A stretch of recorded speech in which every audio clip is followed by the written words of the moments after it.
어제자 중앙일보 칼럼 굉장히 충격적인데 첫 번째는 그 제2부속실로 김건희 여사 라인을 다 넣으려고 했는데 너무 많아서 다 넣을 수가 없다. 에? 첫 번째. 두 번째는 한 여권 고위 관계자에게 들으니 수석들 있는 면전에서 김건희 여사가 윤석열 대통령 책망을 하더라. 이게 한두 번이 아니다. 근데 이 얘기는 너무 많이 나왔어요. 저도 수차례 들었고 들으셨죠? 빨리 말씀하세요. 들었잖아. 많이 듣고 있어요, 저희들이. 근데 이렇다면, 근데 수석들 면전에서 그러면 회의 아니에요?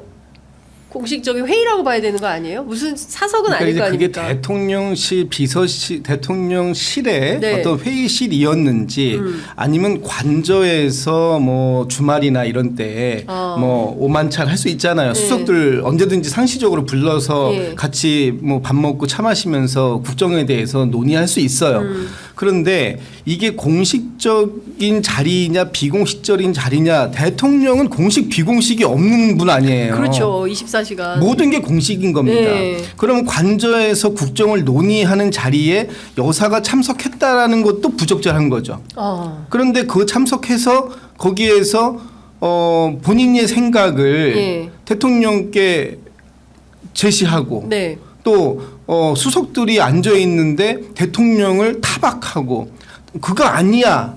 왜 그렇게 생각하세요?라고 얘기했다면 이게 국정 개입인 거잖아요. 그렇죠. 그러니까 지금 국정을 논의하는 사람들의 이 테이블에 무자격자가 앉아 있는 셈인 거예요.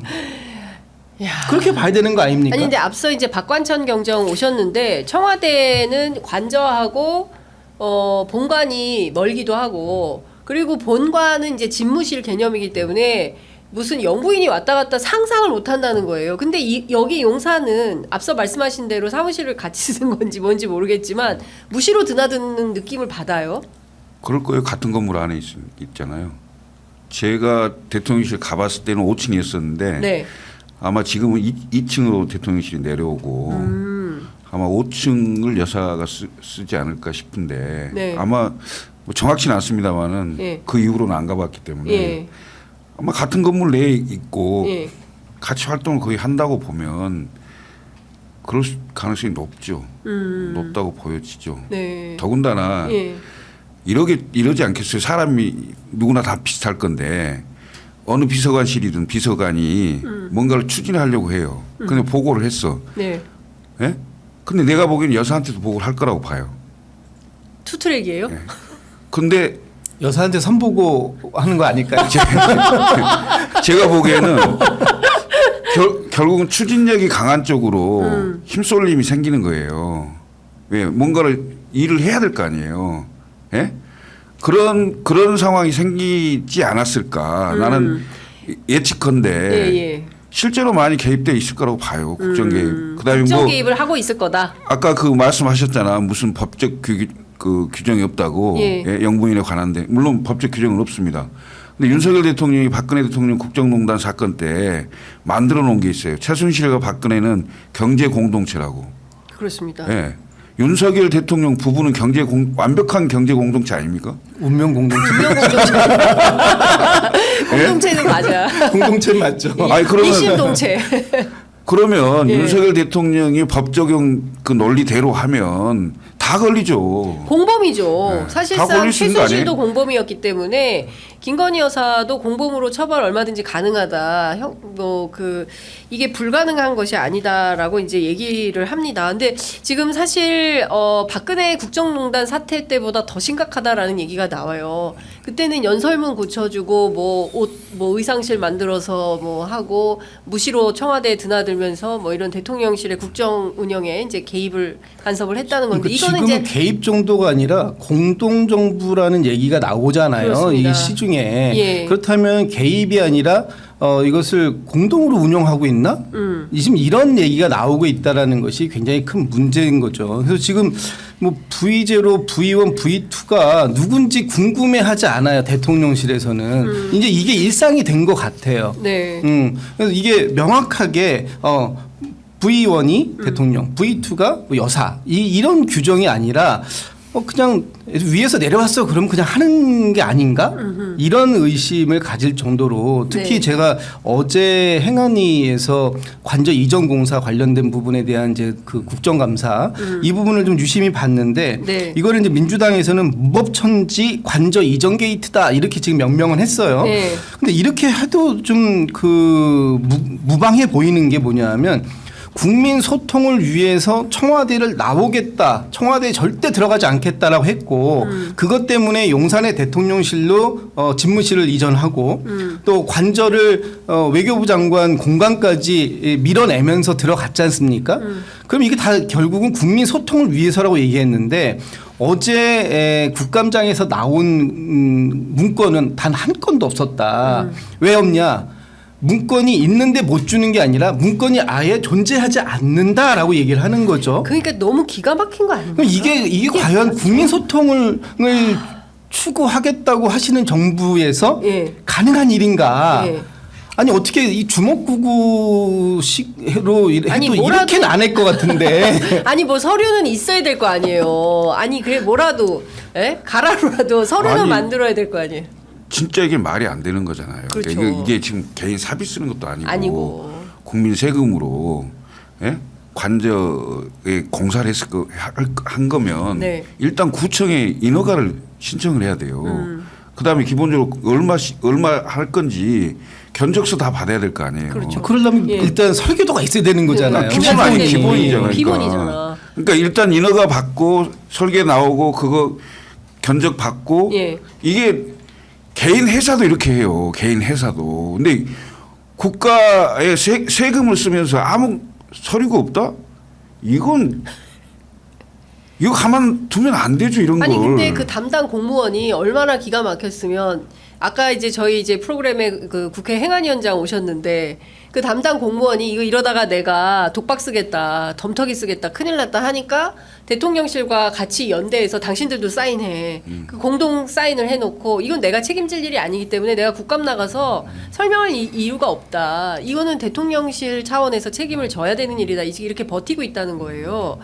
그러니까 완전히 시스템이 허물어지고 있는 겁니다. 그리고 과거에 문재인 정부 같았으면 이런 게 용납이 안 됐을 거 아닙니까? 안 되죠. 예, 이러면 경찰이 대번 나서고 예? 검찰이 수사하고 이럴 텐데 지금 이 정권은 아니, 검경이 경찰은 둘째치고 만약에 그 문재인 정부에서 똑같은 상황을 했고 국정감사 기간이고 그러면 지금 국민의힘에서 이 자료 안 내놓는 거 가지고 당연히 그럴 수 있다 이렇게 옹호할 수 있겠습니까?